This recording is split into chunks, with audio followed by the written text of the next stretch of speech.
this, but why don't you introduce yourself? Tell my audience, or even just remind your audience if you're gonna post it on there, a little bit about what you do and all that fun stuff. Sure.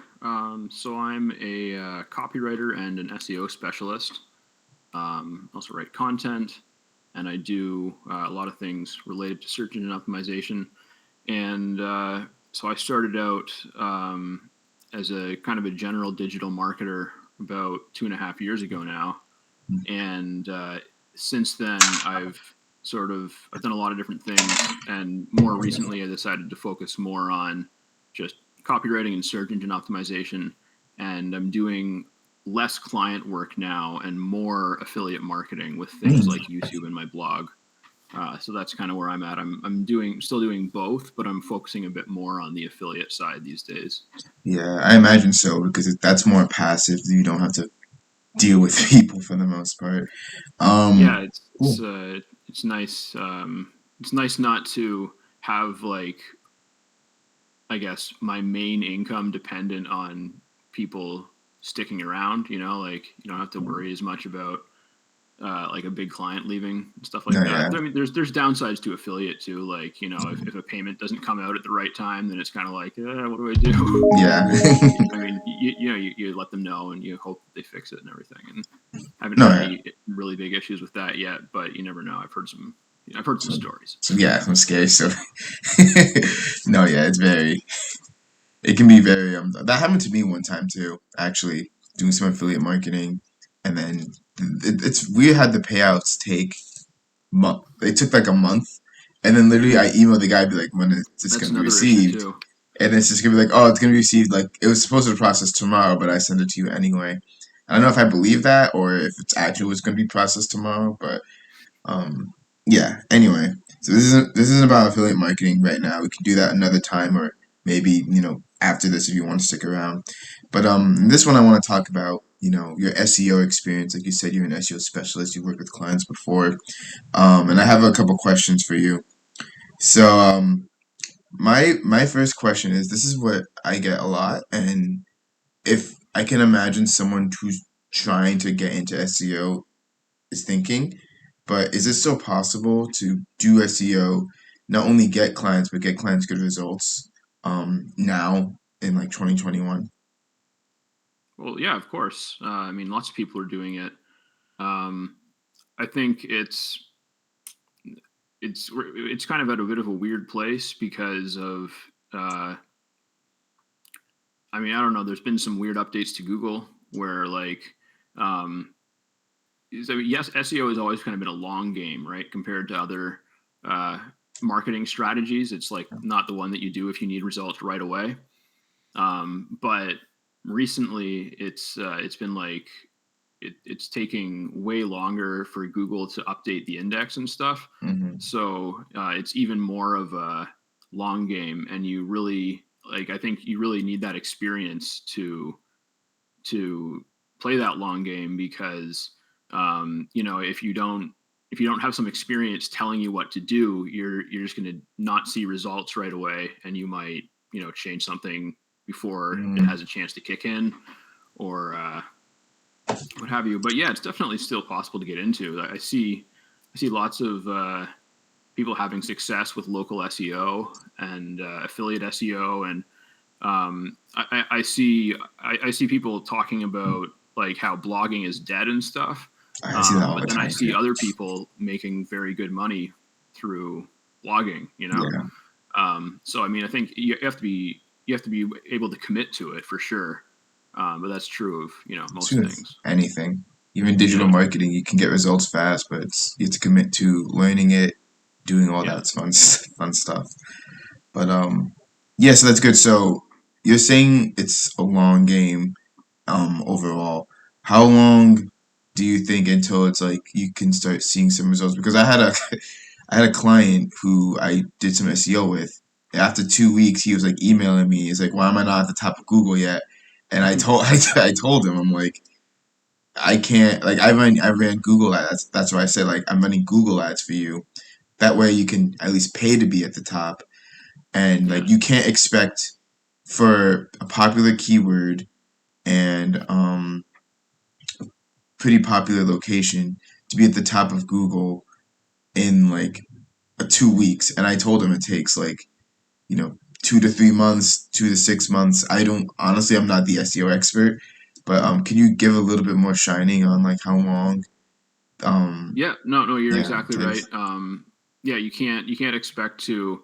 I mean, in certain situations, like if you had, for example, if his domain had a lot of, like if it was a really strong domain, it had good domain authority, and he just had terrible on page, and then you fixed all the on page, then that could potentially lead to a quick win. Mm, But in most cases, like probably 90% of the time, uh, we expect it to take 3 to 4 months to see results okay. And when you for basically sorry. any kind of SEO. Okay. And when you say see results, does that just mean being at the top of Google or just being on the page? Like, so what do people mean by seeing results? Well, again, it depends on kind of the niche and stuff, like how competitive it is. So for like a, I don't know, like maybe a mid population, like a semi competitive local, uh, local vertical. I don't know. I'm not sure what a good example would be. Maybe um, like personal trainers or something like that in like a semi populated area. Um, I would expect that to take 3 or 4 months to start getting to like page 1 to 3. If they started off with like nothing, Mm-hmm. then within 3 or 4 months you should definitely be indexed. You should be appearing. And so say there's like 5 pages of results for personal trainers in this place. So you type in like personal trainer plus location. The first 5 pages of Google are all personal trainers trying to rank. Yeah. Then within 3 or 4 months of doing SEO, you should at least be able to get to like second or third page, right? Not Mm-hmm. necessarily page one, but you should be starting to see some results in the sense that like you are ranking, if not ranking on page one for the terms that you want, like you are showing up for them, you are moving in the right direction for them, Okay. and yeah, and there's stuff that you can look at for indications of that. Like you look in Search Console, for example, and you'll be getting a lot more impressions for a lot more keywords, even if you're not getting the clicks yet. Mm-hmm. So that's something that we look at, and just I mean, like for backlinks, of course, you look at stuff like how many backlinks you have and how good your backlink profile is. Yeah. That was the struggle part. Yeah. Uh, so 3 to 4 months, and that's just to know that you're heading in the right direction. I guess this is a curious question that I just thought of as well. Um, with so many people trying to, be on the, because that's the goal with SEO, right? Like you're trying to be on the first page, and I imagine if you're in a town, there's like 50 to maybe 100 businesses trying to do the same exact thing you are, trying to be on the top of Google, trying to be in the first page of Google. So, what are like some competitive, like, how do someone, who's just starting out, get a competitive, I know it's a long game, that's with anything, but like, how do you get that competitive edge so that way you can actually get a client some sort of page one results? And because everyone's doing the same exact generic, maybe basic things, but what I've realized is that there's like a few key things that people aren't doing that um simply just because they're just not aware if they're doing it. So that they can do it and that can give them a leg up. Is there anything like that for SEO? I think that's my long-winded way of asking that question. I Makes mean, sense.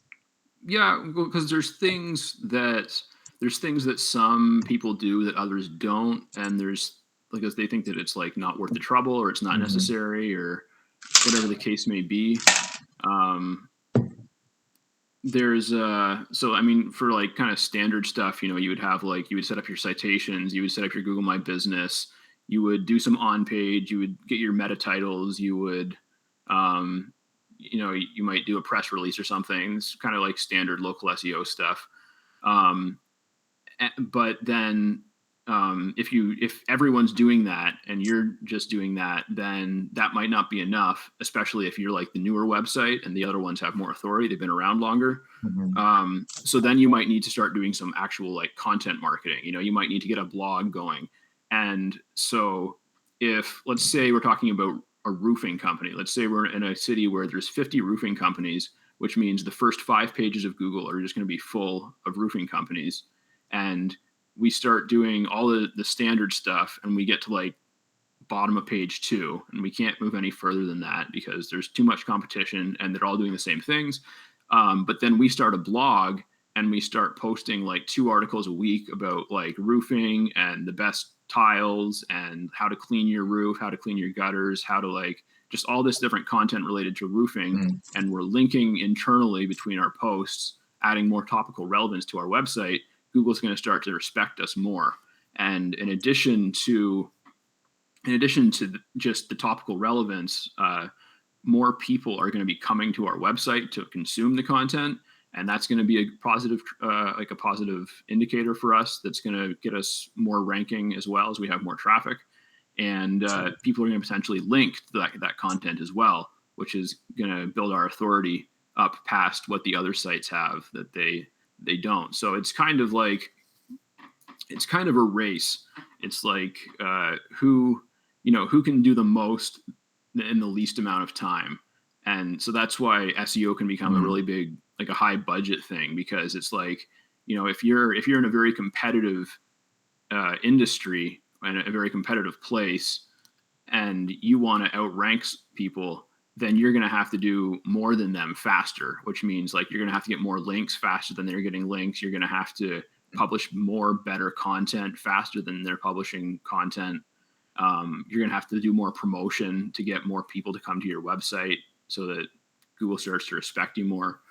Um, Hopefully that answered your question. No, that's a great question. That's a great answer. So it's pretty much like even if you're doing all the standard stuff, you're not ranking. You can go out, start writing a blog, make some videos, and doing all that stuff.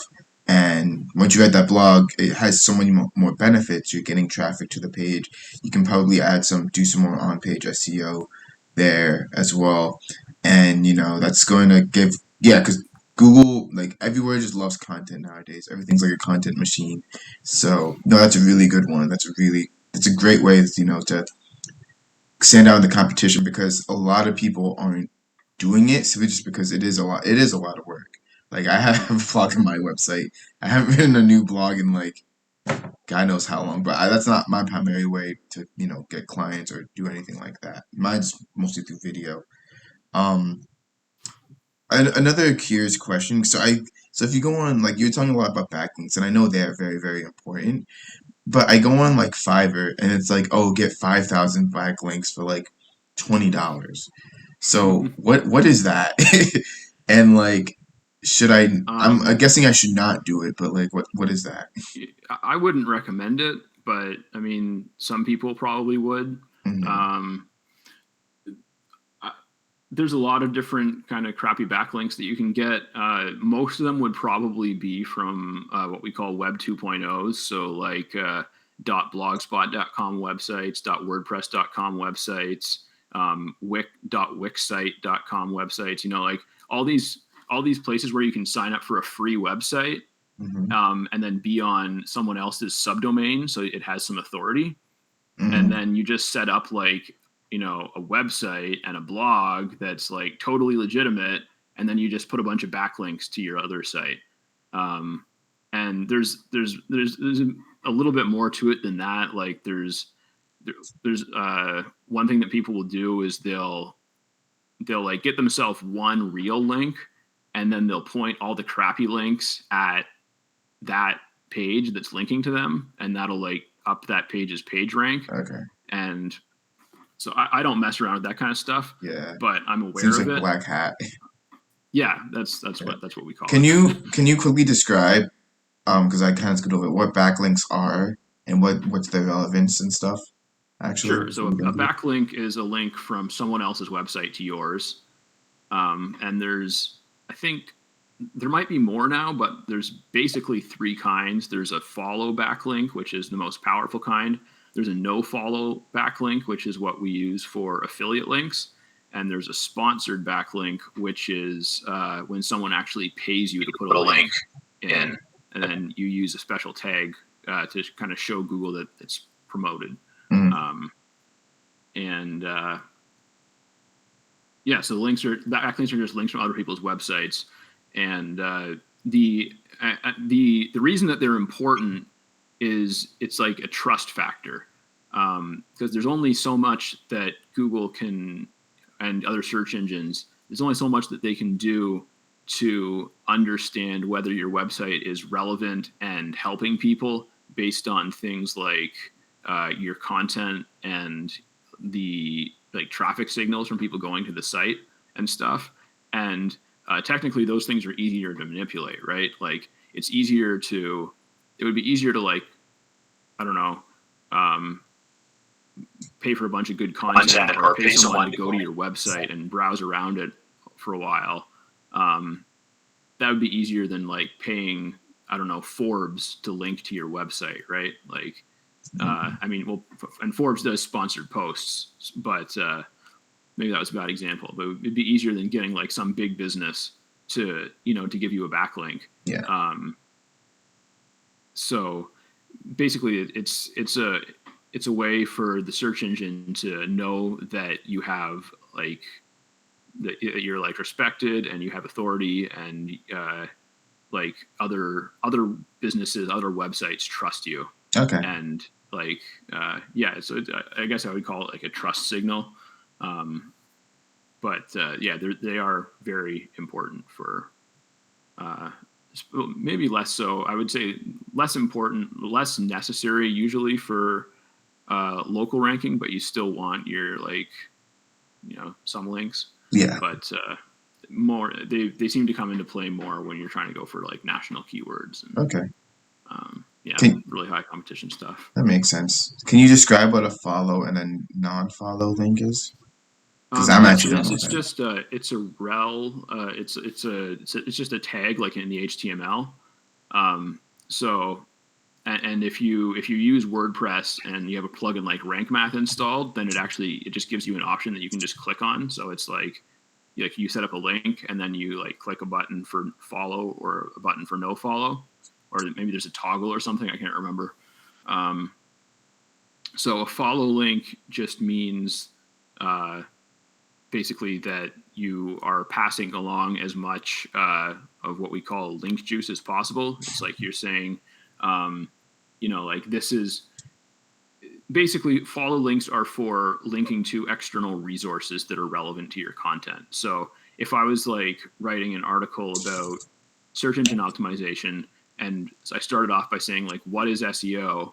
And then I gave like a brief definition, and then I linked to Wikipedia for like additional context. So like, so if anyone wants to read more about what SEO is than my little paragraph, they can go to Wikipedia now. I would use a do follow link for that.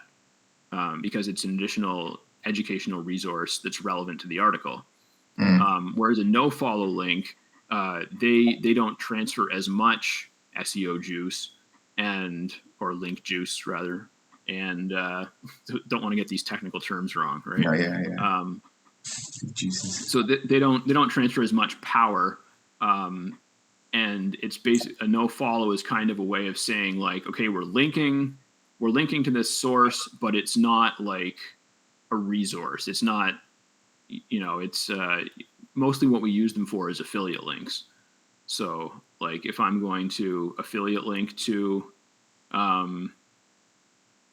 like if I write a post and then I include an affiliate link in it, I'll no follow that link so that first of all, so that my post doesn't lose a lot of power from just like, passing out all this link juice to different affiliate links.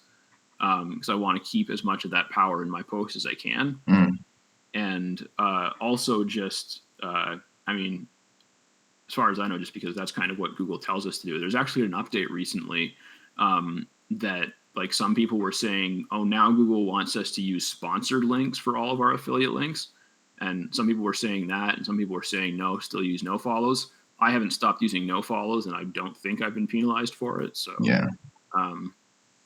So there's a lot of there's a lot of opinions about that kind of stuff. But Okay. yeah, generally like a follow link is like, I guess you could say like a real backlink or a full backlink, and like a no follow link is kind of like, I'll give you a link, but it's not like it's not the best one. Not the best. Not the best link. It's like it's like I'll give you.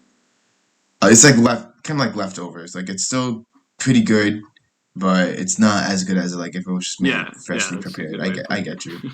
So why? So pretty much, it gives more juice to the the person who it's linking to. So for example, I guess if for your Wikipedia example, the follow link, it would give more juice to Wikipedia, but I'm guessing you want to keep as much of your juice as possible. If we're using the juice as an analogy, Yeah. um, I guess Generally speaking, yeah. yes, but it's you also at times do want to link out to resources because it adds more relevance and context, and it helps just kind of get you in the conversation. I guess Okay, like um, so like I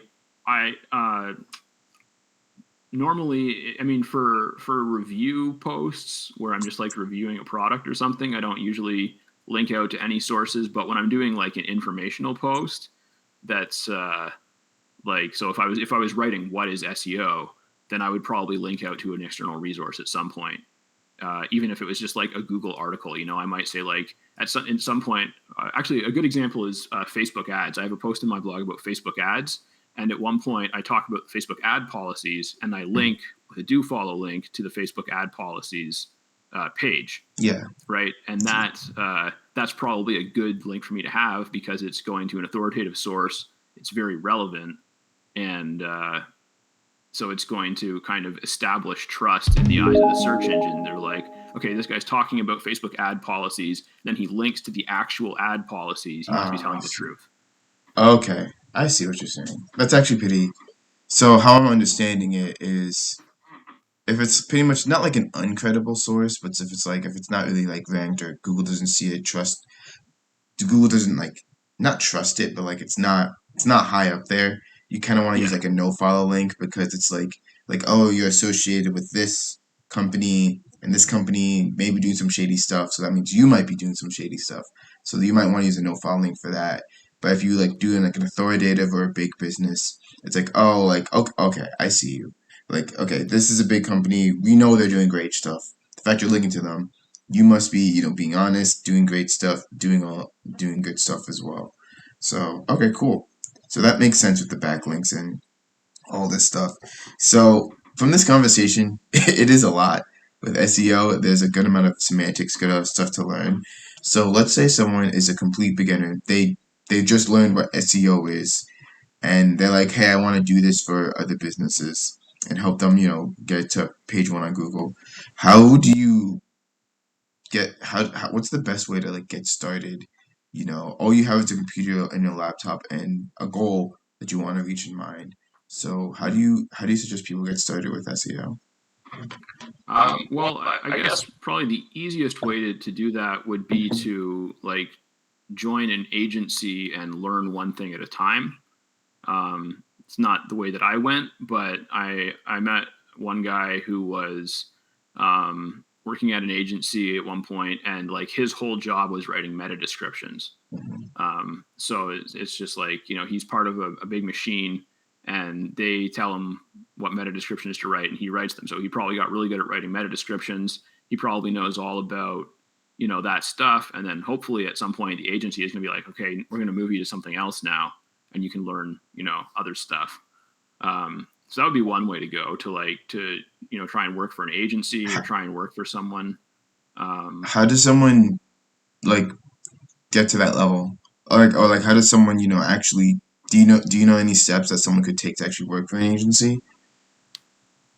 um, I mean, you just have to look for someone who is hiring. They Yeah. put out postings on job boards and stuff like that.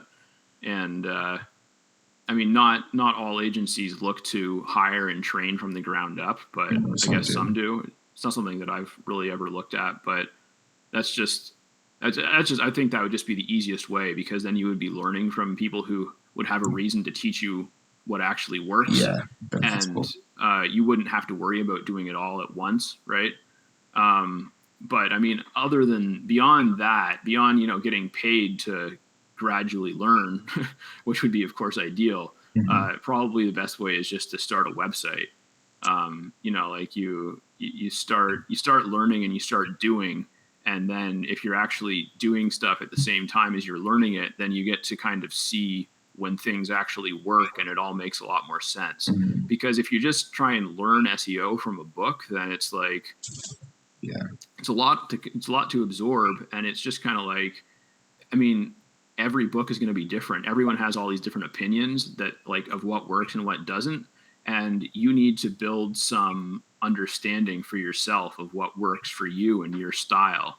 Um, like, because I mean, I know of websites that have like all these junky links and they rank.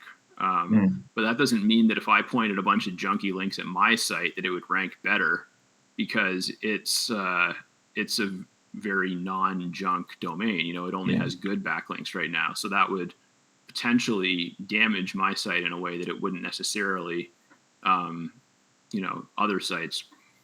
For all I know, I'm not really going to try that, because I don't want a bunch of spammy links pointed at my domain. Okay. I get you. So let's take a kind of a step back. Also, just before I get into my step back, you can also, because I've seen a couple people do this. It's like if you join a Facebook, you join multiple Facebook groups, and then just say that, hey, I'm looking for like an internship type of training, and I've learned about SEO, and I'm willing to work, for a very low price or even free, in order to learn.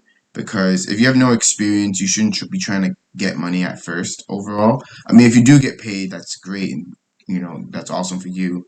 But it's more learning the knowledge to do it. So that's just a tip right there, because I've seen other people do it on the Facebook groups, and I think that is a good approach. But Yeah, so of you course. first said, so then you said if you can't do that, start your own website. So then you get into practically doing it, and that's like the best thing ever, because with digital advertising, it's hard to practice it because you need money to practice it. But with SEO, you can pretty much practice it for free, build up your own case study for yourself. But um my question is, so like, how do you exactly not design the website and make the website, but like, what thoughts go into, okay, I want to make a website? So like, how do you select like a niche for the website to do? How do you you know, pretty much how do you select the niche for the website? And then what types of things should you do on the website to get the most bang for your time? All right. So I mean, there's a lot of different ways to select niches, or niches. Uh, I think for specifically for websites, my favorite way to do it, to look at different options and get ideas, is to go to a website marketplace like flippa.com. And so that is a marketplace that just is for selling websites. It's Mhm. it's it's for flipping websites. So some people, like, they have a website, they don't want it anymore, they need a place to sell it. Other people, for a living, just build and sell websites. And so there's all these websites getting sold. And when you go there and you use their search and their filters, you can find websites that are getting a lot of bids. You can find websites that have been sold recently that are making money. And so you can just like literally see, all these different niche websites, and how they're making money and what they're ranking for. Uh, and that can give you a lot of ideas. And that those are relevant ideas to websites, because we're talking about websites, right? Like, there's lots of other good ways to look at niches. Like, you've got like Amazon bestseller list, you've got like um, dummies.org or whatever it's called. There's lots of ways to do it, but for specifically for websites, I really like going to flippa.com and just looking at especially what's been recently sold, because those are usually websites that are making money, or even if they're not making money, someone thinks that they could make money, which is why they bought it. Mhm. And so usually there's a reason for that, right? Usually there's a reason that someone made the website in that niche in the first place. So that's my recommendation for that. All right, great. So go on Flippa, see what other people are doing, see what's making the money, like what people are buying, selling, transacting out, what's most popular. Build a website off that, and then when it comes to actually learning the material for SEO, if you can't work for the agency, where have you? Do you have any like recommended resources that people can go to, other than like your channel and your blog, of course, um, to like learn SEO the best way possible and stuff like that. So like, how should someone be a student of SEO? Well, I mean, there's a lot of you can either, I guess, get a quality premium course, or you can just study for free. There's tons of good information on Google. There's tons of good information on YouTube. Um, but if you go that route, you have to spend more time figuring stuff out, and you have to spend more time wondering if people are right or not. Mm, Whereas if you find a good course to take, like one that I usually recommend is the Authority Site System, which is by Authority Hacker. They're like a really successful affiliate website, and they also teach people to build affiliate websites. That was one of the first. That was like the first really good beginner level course that I took. I think before that I took like a course on Udemy, yeah, and I took like a couple other courses that just didn't do much for me. yeah, And then I took that one, which is expensive, but it was worth it because it was like an eye opener about um, just I mean how much you can do. I guess like no, yeah. Udemy, they have a whole system that you follow. yeah. Udemy courses are very cheap, but it's kind of like they just take a bunch of YouTube. I feel like it's like a bunch of YouTube videos just organized into a nice line, and I think it's fine to sometimes it's fine to get started depending on the area, but like it's never, it's you do get what you pay for the most part overall. Yeah. And yeah, if you take the low cost or free route, it's going to take you a lot more time. And especially with SEO, actually implementing the material can take an even longer time. So that's a good strategy.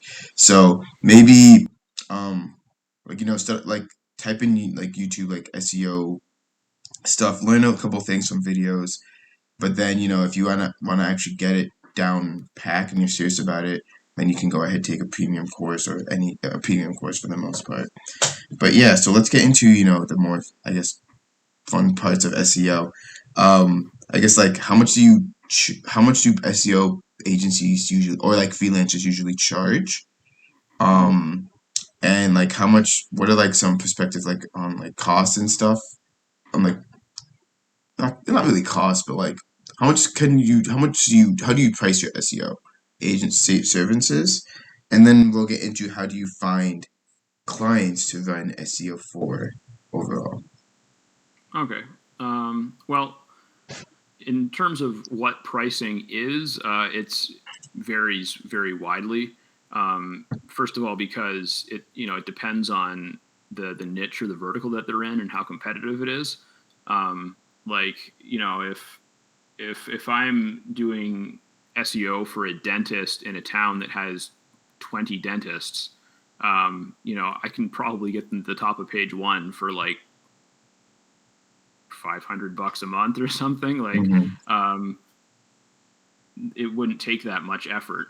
Whereas if I'm trying to rank a like dentist Beverly Hills or something, that's going to be, I would imagine, more competitive, and everyone who's ranking for that is going to have like probably a professional SEO team working for them, and so it's going to cost something. It's going to be expensive. Um, the way that I price my services is I look at the site and I look at their competitors and I say, okay, how much content do I think I'm going to need over how much time and how many links to get this ranking? Kind of make an estimation based on what the other sites have, and then I kind of price it from there because like content has a hard cost. Basically, you can't just pull it out of nowhere. You have to pay someone to write it. You have to pay someone to edit it. You have to pay someone to add images. You can get one person to do those things sometimes, but you know, It takes a lot of work. there's yeah, it's a lot of work that goes into it, and backlinks can be hard to come by. There are some SEO teams that have like uh, some people use like what we call oh gosh, the name is escaping me right now, but some people would use websites that they control to get backlinks. They would have like maybe they have their own set of sites out there, or maybe they have like they like pay for access to like a communal group of sites or something like that, Hmm. and then they can just like add links as they need to. Um, so that's like one way of getting backlinks, but those are generally going to be lower quality, than if you got like a real backlink from like a big business or something. Um, so some people can get links for cheaper, is basically what I'm saying. But if you don't have that option, then really all that you can do is a ton of outreach. You can create really great content that people are going to want to link to, and then you just need to start promoting it in every way that you can so that people will find it and potentially want to link to it. Okay, that makes sense. So pretty much you price it based on the amount of work you see yourself doing. So it could be as low as $500 a month.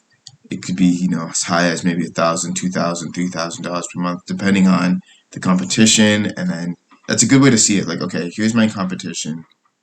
This is the amount of work I'm going to have to do in this amount of time in order to do it, and then it's going to be priced accordingly. So that's a great way to add value because I mean obviously with my digital marketing agency I have to I sell my own clients for the most part.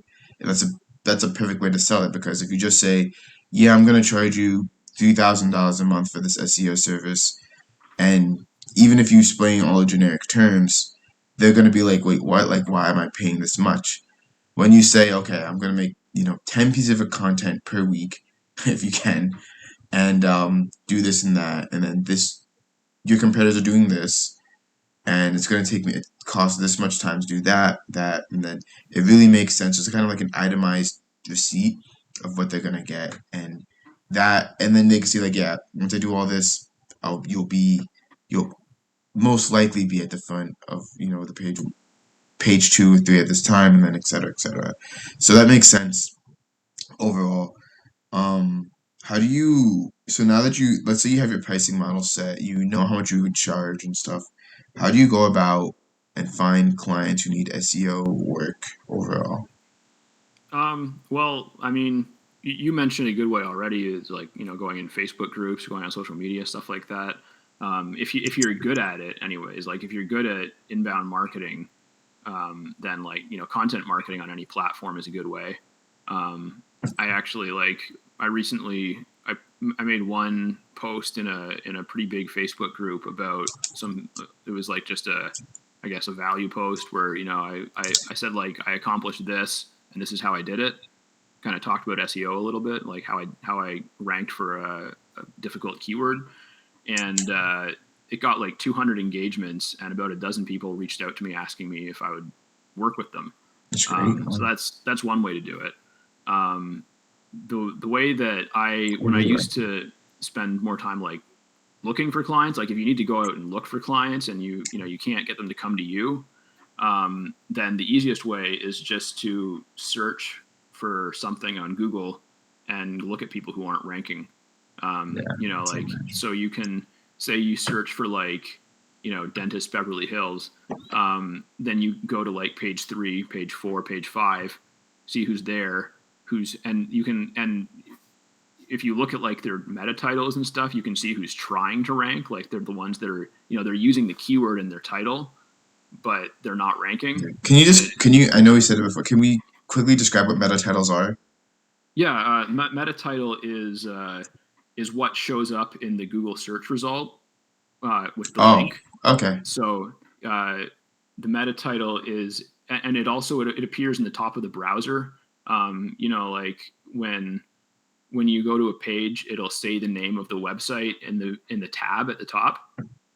That's the meta title, Okay. and Okay, that's cool. also what appears in the search result when you search for something. Okay. Okay, yeah, Um, just because I know we talked so about it a couple times, just want to make sure that we yeah. So that's an important place to use your main keyword. So usually, if someone's trying to rank for something, the keyword will be in their meta title. So you can just search like, dentist Beverly Hills, and then you go to page 3 or 4. You look for who's on page 3 or 4 or 5 that has dentist Beverly Hills or something like that in their meta title, and then you know that they're probably trying to rank, but they're failing. Hmm. And then you can just reach out to them. Another thing you can do the exact same way is with Google My Business. You can do a local search, and then you can see who's, because only 3 will show up in the map pack usually, right? Yeah. And then you can go to see who's like on page 2, 3, 4 of the Google My Business listings, and you can potentially sell them local SEO services, reputation management services, which kind of goes hand in hand with local SEO. Hmm. And yeah, so that's one way that I used to do prospecting when I was kind of newer. Um, I mean, obviously, it's always a low chances of success when you're just doing cold outreach to people. That always But is. Yeah. that's if you want to do cold outreach, that's how you find people for it with SEO. At least that's how I do it. It's just kind of the easy way. No, yeah, that's a Um, really good hack. yeah. Because the best, like my best clients, or the people who need the most digital marketing help, are the ones who are running paid ads already and completely just doing a bad job at it. So, for a message, would you just like go to page 4? Would you just be like, take a screenshot and just be like, hey, I could tell you're working on SEO because I see your meta title. Like, that's already a good start, but I see you on page 4 and I assume you want to get to page 1. I can give you a few tips to help you for free on how to, help you get to page 1. Let's book a time to call, or maybe you give them an ebook, something of value for free, and then, book a call through there. Was that a way that you recommend people who are getting started? Because that's what for people who are just starting out, I recommend you give something of value first, Mhm. and then most people are going to pay attention to you if you do that. But Yeah, you're what I would already, normally yeah. do is, sorry, go ahead. Um, yeah, I was just saying, just like people will pay attention to that and then give you more time of day compared to people who are just like, oh, let me just do your SEO. But Mhm. I never done it for SEO, so let's see let's see how you do it, how you did it. Yeah, well, what I would do is try and find a quick win that I can give them. Mm, Um, mm, so um, one, I didn't end up working with this person, but one time I was looking at like I was looking at, I think, personal trainers in Ottawa or something like that, and I was on like page 4 or 5, and I was just looking at people's websites and checking them with a browser extension, and I noticed that this one website was set to no index, and so no index is like basically it's a setting in it's a tag in your website code that tells Google, don't put me in the search results. Like, so, and it's just an option in WordPress that you can turn on and off. yeah. But this particular person had it turned on even though they were trying to rank. And so You I had it emailed turned them and off. I was like, hmm? You said they had it turned on. You mean they had it turned off? No, they had the no index setting turned on. Oh, So oh, it's no index. You turn it on. it's basically Okay. preventing Google uh, from indexing their page properly Okay. and really And reducing their chance of ranking. yeah, and then you Um, emailed them, and yeah, so I emailed them and said, like, I explained how to fix it. They didn't get back to me, but they fixed it. then So no, that's the yeah, danger of providing value for free. no, yeah. But It's there's another time where I emailed a personal trainer and gave him a bunch of advice on how to like optimize his YouTube channel, because I could tell that he was trying to focus on YouTube. He was like uploading videos and stuff, and yeah, but they weren't really getting any attention. So I just emailed him some ideas for his YouTube channel, and he got back to me, and we did work together for a couple months. yeah, So that can definitely work. But yeah, there are people who will just be like, "Oh, free knowledge, sweet," yeah. and Oh then no, never I respond think for sure. it's depends on the ease of that knowledge. So I recently gave an audit to one of my most recent Google Ads clients, and and she paid for this audit too, which is really, really great. And she just wanted to be okay, just help me fix this campaign, tell me what to do. And because there are a lot of people that are like that, it's just tell me what to do, and like they'll rather pay like a lower price and then like pay someone like much more. But Yeah, because they I want to went, learn. yeah, I but then I after I go through everything, she was like, "You do this for people, right?" I'm like, "Yes, I do." And she's like, "Yeah, let me get back to you on, doing this for us." And, now we work together. So Mm, I think it's the value, like if you just say, just switch the switch off, that's easy. Someone could just go into the setting, switch it off, be like, "Okay, I'm done." But, you give tips and advice on, how to grow their YouTube channel. It's a lot easier said than done. mm, And at that point, people just say, just do it for me, because mm, that's the thing with fee value. It can't be. I don't want to like. It has to be helpful. Like if people actually do what you say, it actually has to be really helpful. But if it's so much, and if it's like, I don't like, I can't do this all. Not like you don't want to make it overwhelming, but you just be honest with them. You just tell them what to do, and then most of the time, people are gonna be like, "I'm not gonna do this. I'll just pay you to do it." yeah, And then yeah, that's that's the true. best way, overall. And even like with like some of my YouTube videos, it's like I've had a couple people reach out to me because, um, I posted a video like either last year or 2 years ago about how to find employees using Facebook ads, because I did it for another business, very easy. And then I guess because of the pandemic, there was a lot of layoffs, but now people are rehiring again, and that video is now just exploding. And people are reaching out to me, being like, "Hey, can you help me find new employees?" And I've had a client now for 4 or 5 months. I think we started in like February or something, and it's great because he found me through that video. He didn't want to do it, so he just lied on me to do it. And then it's funny how you get no almost no resistance when you provide value like that. Like when it's cold, it's like, oh, what do your case studies do that? Like there's a lot of steps you have to go through. If you provide value upfront first and a lot of good value, a lot of the time the resistance is much, much lower. So yeah, that's a really good way to, get clients overall for SEO. So once you learn it, overall, set up your pricing structure, start with YouTube, or, do something, then take the premium courses. Once you know what to do, it's the best way to get clients. I really like that because it's like you can see in the little results. It's kind of hard for digital marketing. There's some ways you can do it, but it's not the easiest. Mm, See if they're already running ads, and then most of the time, if they already are running ads, um, sometimes, depending on how good the ads are, another agency's running it, or someone else that they're paying is running it.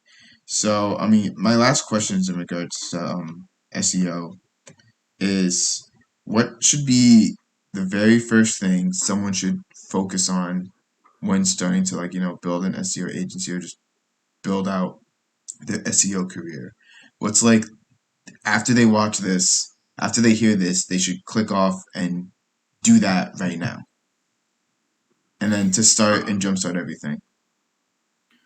Well, I mean, I think you can take a couple different approaches to that. Okay, yeah. Um, but for me, it was learning basically like keyword research and keyword optimization.